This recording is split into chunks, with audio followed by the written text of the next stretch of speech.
Hi.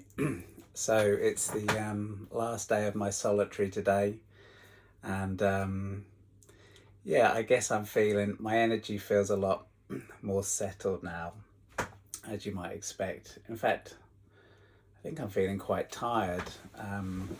So I didn't seem to sleep very well last night, and I was doing quite a lot of meditation, maybe a bit too much meditation before bed, but there was some sort of momentum or carryover that occasionally happens, and my sort of fall into sleep was a bit restless. Anyway, but no, I'm feeling good.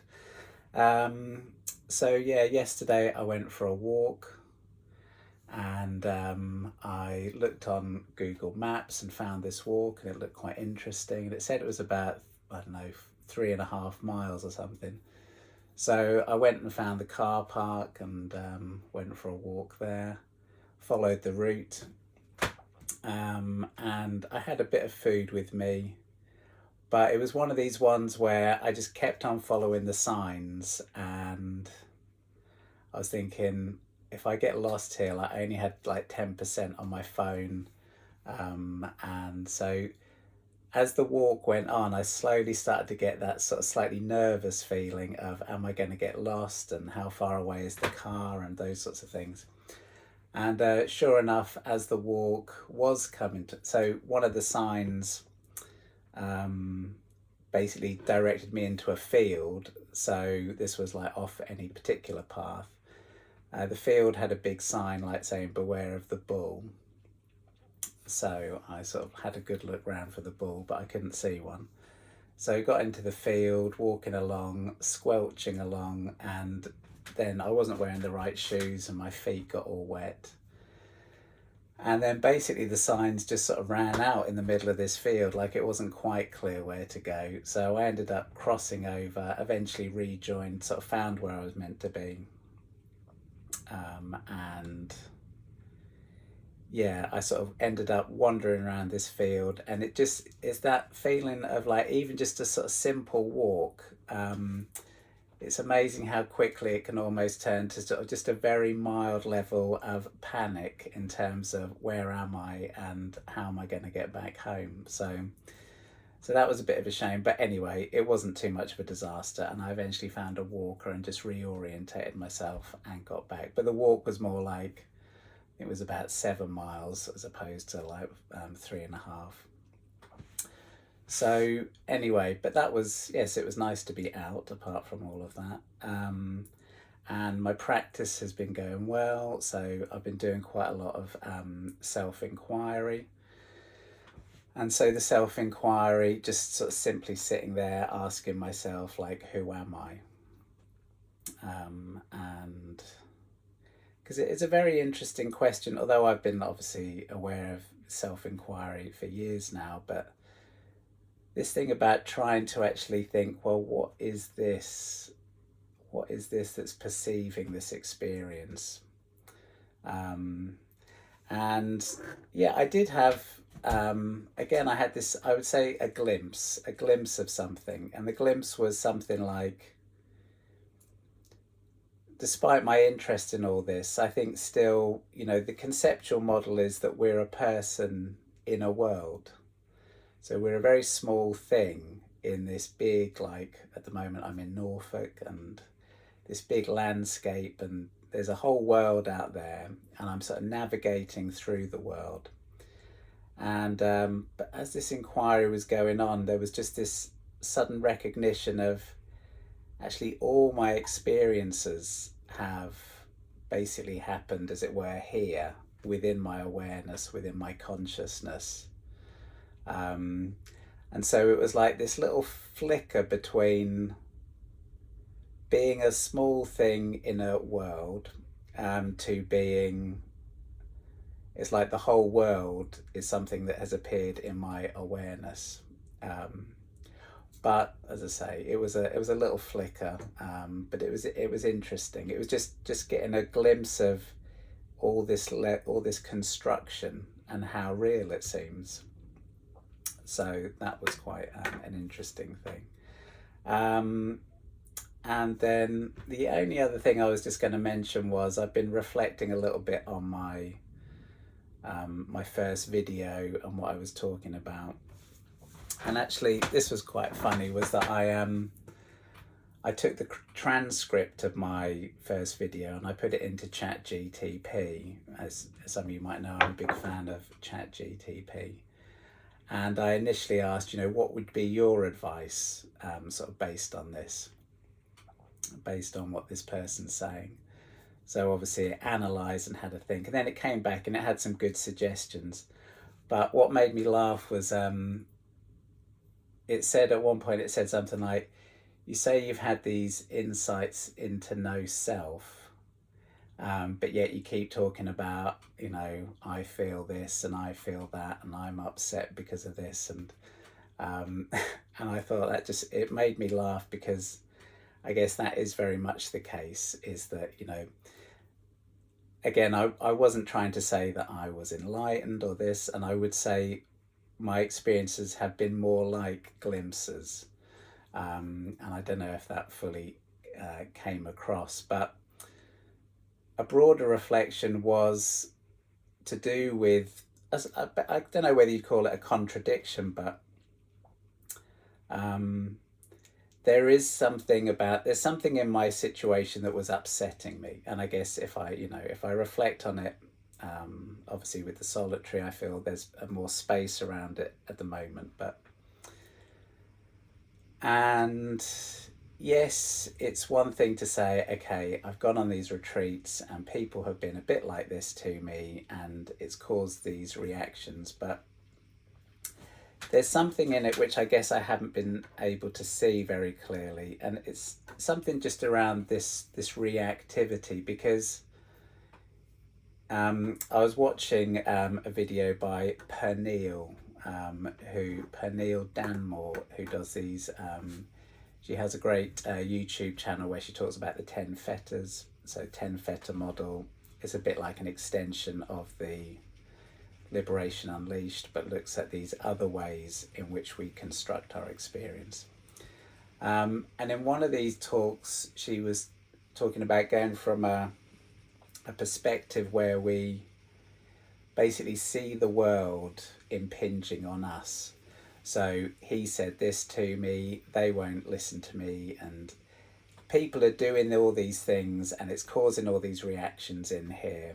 And she was saying that what you're trying to do is move to a position where actually, if I'm reacting, if someone is upsetting me, then how am I constructing that experience? Or, it's reflecting something about me. So these experiences I've been having, and this is very apparent to me watching my video, is there's something that I'm doing, there's something that I'm contributing to all this in terms of my beliefs, my assumptions, my ideas, that often remains sort of unseen to me. Like I can't actually see, what it is that I'm adding to all of this,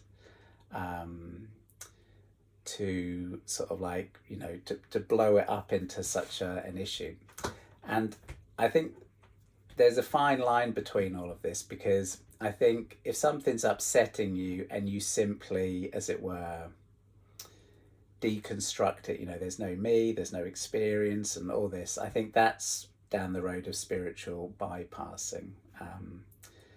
But at the same time, it's one thing to work objectively with our outer circumstances. But this strong emotional reactivity, I think that is communicating something more about me and about how I'm sort of seeing things. So, which is, I guess, sort of, I don't know if I'd call this embarrassing or sort of how I feel about it, but, I think in all of these things, if you see something about yourself that wasn't initially obvious, I always think that's a good thing. So I feel pleased about that, and I don't say that to dismiss everything that I'd said before, except that I can't really change I mean, I know this is a bit obvious, but I can't change other people. I can't change what people are going to think and how they're going to react and all of those things. That's outside of my control. And I think maybe some of my emotional energy could be fueled by some idea that, you know, if I get really sort of worked up about this, and if I say this and I say that, then they're going to change and something's going to be sort of transformed. Um, but on the face of it, that actually seems fairly unlikely. And even if it was the case, it doesn't seem like a good way to navigate the world. Um, so I guess what I'm interested now is to try and uncover what these things might be. And as I say, I've had issues when I was at home, at school, in workplace environments, and I've been reading a little bit of Angelo DeLillo's book, and he talks about working through emotions and beliefs. And there's a little bit to do with fear, and we can have these sort of foundational fears. And I think there was something like the fear of abandonment, the fear of humiliation, and the fear of lack of control. And there might have been another one, but these very deep-seated fears can sort of sit beneath the surface, and then someone says something, or someone, you know, nicks your spot in the traffic or something, and you get this great big reaction because somehow that experience, you've interpreted it through this more sort of deeper sort of fear. And I'm sure most people probably know all this, but I mean, it's when you actually see it at play.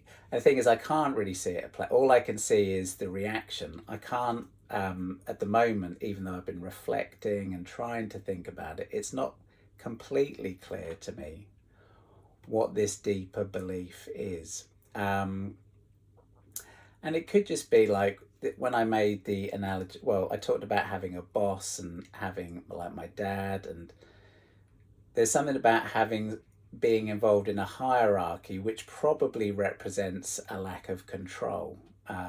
You can't choose what to do, you can't do your own thing, you sort of have to defer. So it could be a deep-seated desire for control and a sort of fear of, yeah, a fear of not being able to control things, a lack of control.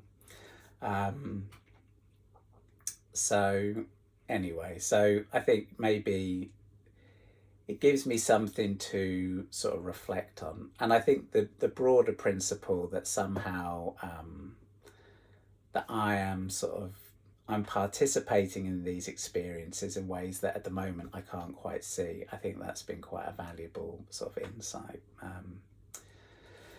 So yes, so that's that. I think you know, when I was going for my walk the other day, I was just I'd had an email from a friend of mine saying that she was about to do a 2 week solitary, and I was just thinking, you know, how much I enjoy solitary retreats.